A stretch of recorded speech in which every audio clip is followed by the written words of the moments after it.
Hello friends, जागरणजोश.com के इस video में आप सभी का स्वागत है। मैं हूं सैयद सोबान। आज के इस वीडियो में हम जानेंगे कि आज के करंट अफेयर से क्या कुछ सवाल बनाए जा सकते हैं, उनके सही जवाब क्या होंगे और साथ ही साथ उनसे रिलेटेड कुछ की फैक्ट्स के बारे में भी बात करेंगे। साथ ही साथ इस वीडियो के एंड में आपको एक सवाल देंगे जिसका जवाब आपको हमें कमेंट बॉक्स में लिख कर देना होगा।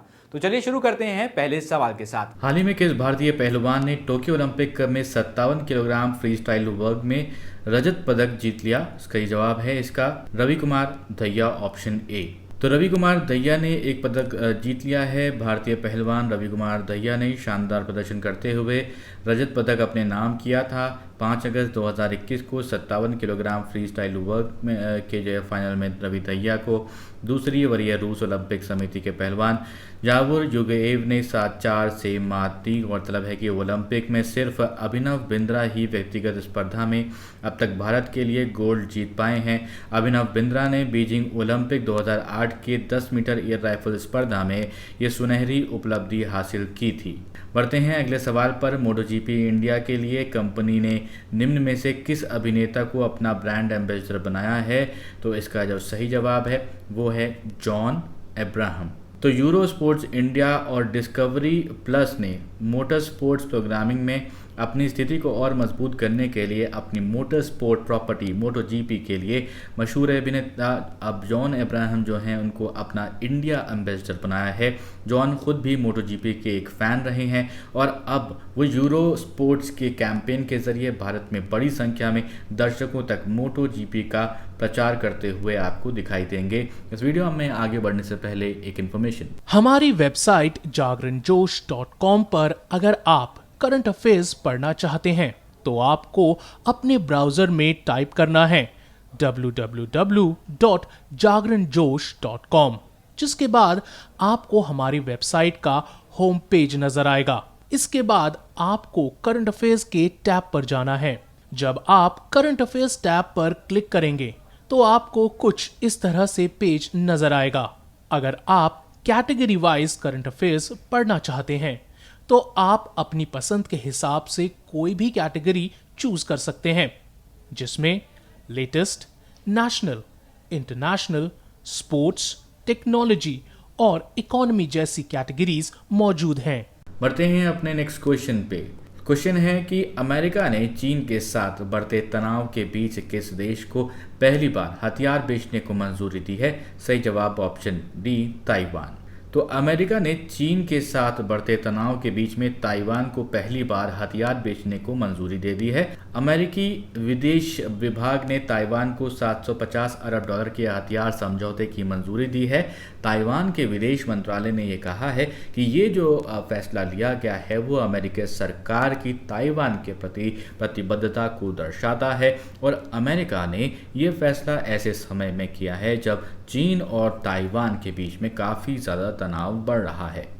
बढ़ते हैं अगले सवाल पर। सवाल है कि आईआईटी रुड़की ने किस राज्य के लिए भूकंप पूर्व चेतावनी मोबाइल ऐप लॉन्च किया है? तो इसमें क्या होगा, अगर कोई भूकंप आने वाला होगा तो आपके फ़ोन पे ऐप पे पहले ही एक इन्फॉर्मेशन आ जाएगी। तो इसका जो सही जवाब है वो है उत्तराखंड। तो भारतीय प्रौद्योगिकी संस्थान रुड़की जो है उसने उत्तराखंड के लिए, आपने सुना होगा काफ़ी भूकंप वहाँ पर आते रहते हैं, उसकी वजह से लैंडस्लाइड होती है और काफ़ी नुकसान होता है जान माल का। तो भूकंप पूर्व चेतावनी EEW मोबाइल ऐप लॉन्च किया गया है। Earthquake early warning mobile app आपदा की शुरुआत के बारे में लोगों को सचेत करेगी। ये भूकंप की शुरुआत को पता लगा सकती है और राज्य में महत्वपूर्ण भूकंप आने से पहले चेतावनी जारी कर सकती है। ये मोबाइल ऐप प्रोजेक्ट उत्तराखंड राज्य आपदा प्रबंधन प्राधिकरण द्वारा प्रायोजित किया गया था। बढ़ते हैं अगले सवाल पर। अगला सवाल है, निम्न में से किस देश के पर्वतरोही शहरोज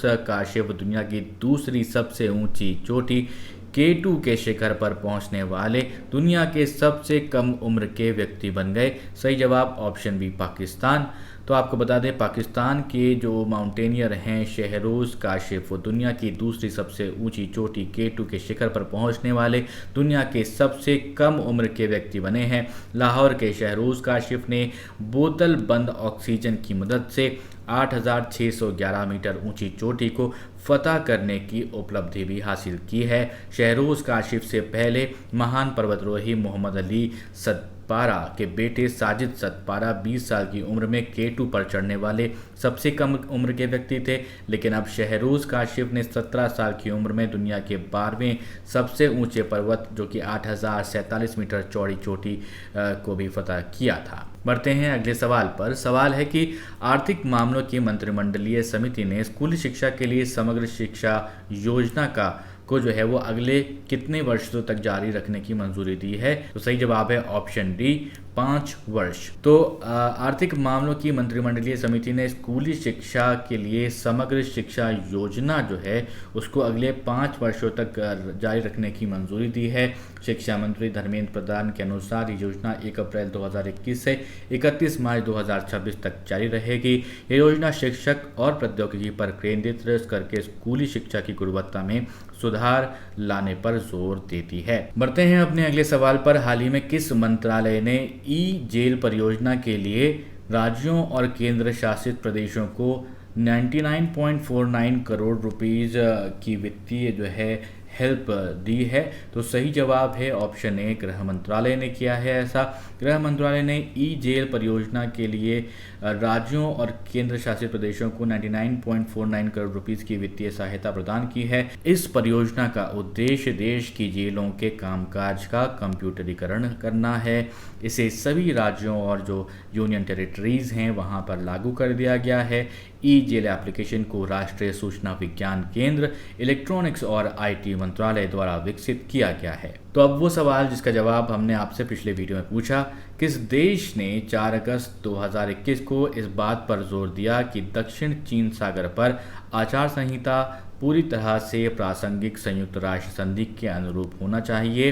सही जवाब भारत। तो भारत ने 4 अगस्त को इस बात पर ये जोर दिया कि दक्षिण चीन सागर पर आचार संहिता पूरी तरह से प्रासंगिक संयुक्त राष्ट्र संधि के अनुरूप होनी चाहिए और इस पर बातचीत से उन देशों के वैध अधिकारों और हितों पर प्रतिकूल प्रभाव नहीं पड़ना चाहिए जो चर्चा में शामिल नहीं हैं। भारत के विदेश मंत्री एस जयशंकर ने पूर्व एशिया शिखर सम्मेलन की एक बैठक को डिजिटल तरीके से संबोधित करते हुए समूह के विभिन्न सदस्यों के बीच हिंद प्रशांत क्षेत्र पर दृष्टिकोण के बढ़ते अभिसरण पर भी प्रकाश डाला है। अब एक सवाल आपके लिए जिसका जवाब आपको हमें कमेंट बॉक्स में लिखकर बताना है। RBI की मौद्रिक नीति समिति ने 6 अगस्त 2021 को रिवर्स रेपो रेट को कितने प्रतिशत पर बरकरार रखने का फैसला किया है? आपके ऑप्शंस 5.35%, 3.35%, 4.35% या फिर 2.35%। आप अपने जवाब हमें कमेंट बॉक्स में लिख कर दे सकते हैं। ये वीडियो अगर आपको अच्छा लगा हो तो please like this video and share this video with your friends, and if you haven't subscribe our channel please subscribe and keep watching jagranjosh.com. Thanks for watching this video. Bye bye.